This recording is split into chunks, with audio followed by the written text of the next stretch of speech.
শৃঙ্খলা রক্ষাকারী বাহিনীকে হটস্পটগুলো নির্বাচনের আগে যে জায়গাগুলোতে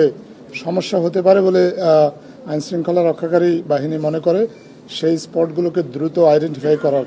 কথা বলেছেন এবং সেখানে কী ধরনের আইন শৃঙ্খলা রক্ষার জন্য বাড়তি ব্যবস্থা প্রয়োজন হতে পারে সেগুলো সম্পর্কেও রিকমেন্ডেশনের জন্য উনি তাদেরকে একটা নির্দেশনা দিয়েছেন। বিভিন্ন জেলা পর্যায়ে আইন শৃঙ্খলা রক্ষাকারী বাহিনী কোঅর্ডিনেশনের মাধ্যমে একটা সিচুয়েশন রিপোর্ট যেন কেন্দ্রীয়ভাবে পাঠানো হয়, যাতে করে সরকারের ঊর্ধ্বতন দায়িত্বশীল যারা আছেন ওনারা যাতে বুঝতে পারেন যে একটা গ্রাউন্ড লেভেলের সিচুয়েশনটা কী এবং